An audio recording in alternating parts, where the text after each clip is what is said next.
Yo, what is going on, homies? It's your boy Stumped back for another OPTC video, and in today's video, we're taking the INT Pirate Rumble team into some matches with the release of the new Shanks and WhiteBeard. Now, if you guys haven't checked it out already, I have already showcased the new Psy team with verse Shanks, so I thought, hey, let's do the parallel and let's showcase WhiteBeard on the INT team as well. Now, there is a little bit of a disclaimer before this video does begin. If you guys do have the new Legend Marco, he is an absolute weapon when it comes to PvP, and I would highly recommend putting him in the team over something like Katakuri or something like Halloween Lore. But this is the team that I have put together with what my box sort of looks like, and it does work very, very nicely. Now, the INT is very renowned for defense. INT has always been that like defensive juggernaut that can sort of just stall teams out to the end, chip away with fixed damage, and just sort of whittle them down. They have stuff like WORMEO, which is great, because WORMEO is just such a weapon in PvP, and he ages so gracefully. He's still so good on Japan for the INT team, and then with like Yamato's release and stuff, he just gets better and better. But you don't really need him and Yamato per se. They do work amazingly together, but you don't really need them. WORMEO is going to halve stats, which is just really, really good, and I do really like using Halloween Lore, because Halloween Lore gives a lot of speed. With the amount of speed this team in particular has, it can actually just output like a little bit more damage than what it's used to. And because it's so defense orientated anyway, it can sort of just tank shots for days. As you guys see there, Katakuri does get absolutely spanked. So make sure that he's on the far left or the far right, or one of the wings as I like to say. But he's very, very good at nerfing the Psy team, which is running right a little bit at the moment. Along with the quick team. So as you guys see here, the first team that we come up against is a quick sort of setup, and the INT team sort of just has enough tanking capabilities to sort of just take all of those big chunky shots, and they do have access to something like Enel on the bench. Once we get into the last 50 seconds, this is where WhiteBeard really shines. WhiteBeard starts outputting a lot more damage in the last 50 seconds, and lots of people like to use him on a defensive team because, as you can see, like, he just doesn't die. With the special binding capabilities of Halloween Lore as well, it does work quite nicely for us because we can sort of like special bind certain characters, stuff like a Kainu, stuff like Shiryu, stuff like Queen. Unfortunately, we can't do it to the big dogs like Kaido and whatnot, but it still does help out a lot. But as I mentioned, if you guys do have Marco, you can easily slide Marco on the team over something like Katakuri. Katakuri is really, really good if you are versing Psy teams in particular, or you can put him in over Halloween Lore. But that was the first fight against Quick. Managed to work very, very well. Let's move on to the next fight now. Alright, so we managed to find a Strength team. Now, Strength is actually really, really cool because they have access to a character called Yuita's Kid, as you guys can see on this guy's team here. Now, this particular Strength team isn't sort of the be-all, end-all. They are using the Suite 3, which I would probably slide Suite 3 out and replace them with something like WhiteBeard or Verse Ace if they... Oh, no, Verse Ace is already there. Lore, the Pirate Rumble Lore. I feel like this guy's probably just missing Pirate Rumble Lore. That way, you just get a little bit more HP, but the staple for this particular team is actually Jack. Jack works really nicely on the Strength team because he can give defense and HP, and when he gets his 6+ on global, he's just going to be an absolute monstrosity. But the thing with this particular Strength team is they have Yuita's Kid. Yuita's Kid is very, very good at taking down stuff like Dex and Int because he just bypasses the defense capabilities of these teams, and it just means that you guys just, like, it doesn't matter how high your defense is, Kid is going to hit you really, really hard. But the beautiful thing about my particular INT team is we have access to Halloween Lore. So even if Kid does get his special, and he does manage to pop off before we kill him, he's going to be special blinded. So that way you just don't really have to worry about it too much. If Kid does pop off with such a high attack stat, he will just tear through your defense. Like, that 16 defense means absolutely jack to the special of Kid. He does so much goddamn damage that he can easily just board wipe teams or just drop them very, very low.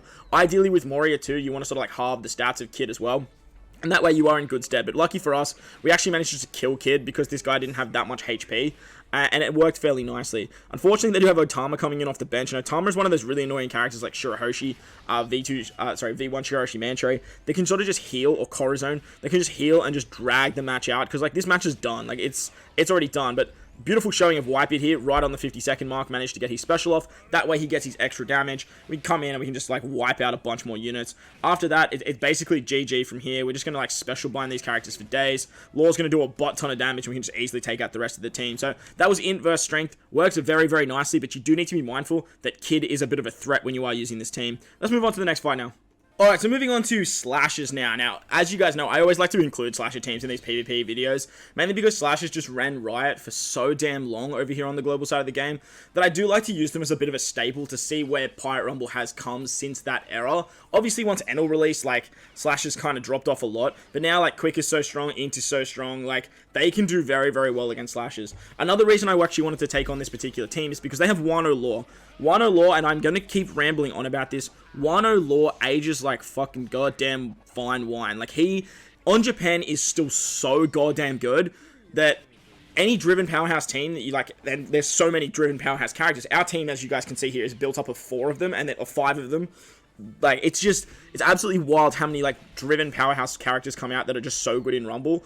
And Law is just that guy that can just counter them. He just does so well against them that, if he's on a team, you do need to be very, very careful if you are running stuff like INT, if you are running stuff like Quick. So I did want to include a fight against him and showcase what he can do. As you can see, we're on -6 special charge. They are on +6. So there's a 12 difference between our special charges, and as you can see there, we lose Jozu. Jozu's great to be put in the middle slot, because after the first 40 seconds, Jozu's kind of like done his job, and you kind of want him to die, so that way you can get Enel to come in. Enel's passive is so damn good, as long as you have 6 or less characters, that you want that sort of defense, you want that HP, and it just works really, really nicely. As you can see though, we did special bind Odin, but Odin still managed to pop his special off, and they do a lot of damage.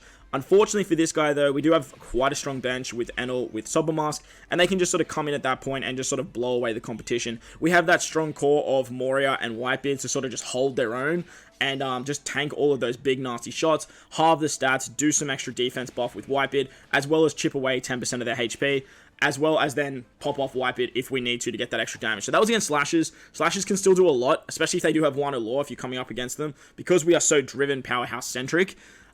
Just be mindful of that as well. Wano Law and the Kid unit are like the 2 killers for these teams. But let's move on to the next fight now.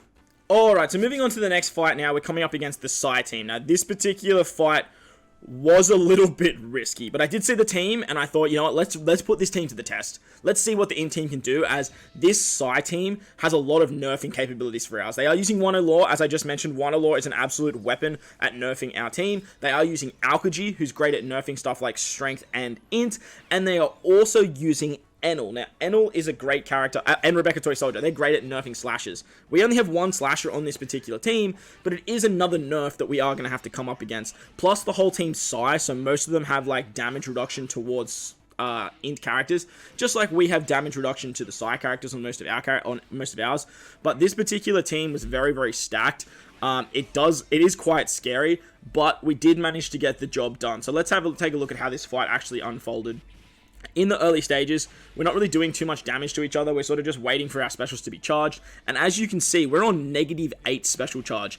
Because of Wano Law creating that like 12 difference, it's just absolutely insane the difference that like it takes us to get our specials off. Lucky for us, we did manage to halve the stats of something like Wano Law, as well as ErKa, because ErKa can do a lot of damage with his special. But then, thanks to Halloween Law, we could special blind not only ErKa, but Wano Law as well. That is going to save us a lot of extra damage, as their specials, being fixed damage and being very good against our typing, can be very scary. We lose Jozu right as he gets his special, which is usually the perfect time to actually lose Jozu, mainly because now Enel's going to come in with his special. Enel's specials is just a little bit more viable, in my opinion. But now the time has sort of reached that sort of 50-second mark. WhiteBeard's going to get a lot stronger. We are going to get a lot. We are going to get our special charge back because Wano Law's effect is no longer in play, and now we're pretty much just in good stead. In the last 50 seconds, WhiteBeard gives himself just a monstrous defense buff, which is great. So always have WhiteBeard on those inner 2 sides, or in the middle if you really want to. I always like to have Jozu in the middle, because like I said, once Jozu's dead, you have Enel coming in, and like you are just in good stead by that point. Our boy Moria can clean up the scraps there. We do manage to get the half stats there. And from this point on, we are just in really, really good stead. Shanks has come in, and Shanks is just such a good bench unit. And as you can see, can do a lot of fixed damage. Shanks in the last 50 seconds, as well as WhiteBeard, they just do so much for your team. And Shanks especially, giving that 3,000 fixed damage, it just works a treat. But thanks to WhiteBeard and Moria, as I rambled on in the last fight, their defensive capabilities in those middle 2 slots, they just hold your team together. And then once you get down to the end of these fights, you can sort of just whittle away at the HP. At this point, we just have more characters attacking than the enemy does. We have our specials coming in clutch, and we can easily just take them out. So that team was basically like our INT killer, and we still did very, very well against it. With some bad RNG, it could have gone either way, but it was really, really cool to see the INT team put up that particular fight. So let's move on to another fight now. And the final fight of the video is against a Dex team. So the Dex team, still an absolute weapon when it comes to defending. Between the Dex team and the INT team, it's sort of like potato, what the best defensive capability team is. But both of them do work very, very nicely. They both work ridiculously well when it comes to defending, because the whole idea of the teams is just to sort of bulk up your defense, hang around for a while, and then just sort of time out the opposition. But with stuff like the Psy team, the Quick team, and the Strength team just being such good attacking prowessing teams, you just need to be careful of what like characters you are using. Now, this particular defensive team we're coming up against is more centric towards the Quick team, because they are using stuff like Corazon, they are using stuff like BlackBeard, and with that, they can sort of nerf out those Quick units. Unfortunately for us, Halloween Law just sort of did not do too much there, except for special blind every single unit. The downside to the Dex team is they don't have a way of getting around the special blind mechanic, and once you have that special blind popped off, they basically can't do too much at that point.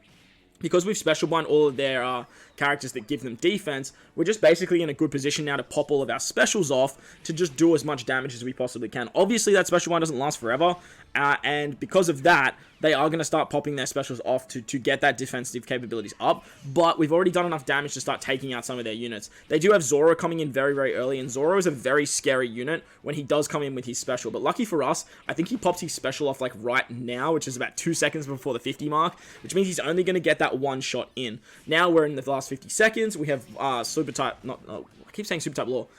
We now have Halloween Law popping off once again, special blinding all their units again, so their defensive capabilities do get nerfed. Thanks to Mori as well, halving stats, we can also just like nerf them even further and not have to worry about all that defensive capability. We have WhiteBeard now in the last 50 seconds doing a lot more damage, bulking up his defense, and basically at this point he's not dying. As soon as we lose a unit, it's absolutely hunky-dory for us because we have Enel coming in. Enel is just such a good bench unit, and utilizing that cheeky trick of having him in the first slot, as long as you don't have 2 other bench members, means that you have those 6 units, you get his passive off, and usually he'll come in and use his special, which will therefore give you more guard, will give you more defense, and you will be in really, really good stead. And as you guys can see there, we're in the last sort of 20 seconds, and that is going to say goodbye to the Dex team. So that's going to wrap up the video today on the INT PvP team. I hope you guys enjoyed this one. If you did, make sure to go down there and belt that like button for me if you're new to the channel. Hit the big red subscribe button too, but guys, wherever you are in this beautiful world, please remember to enjoy the rest of your day. As always, homies, I thank you guys for watching, and I'll catch you guys in the next one. Let's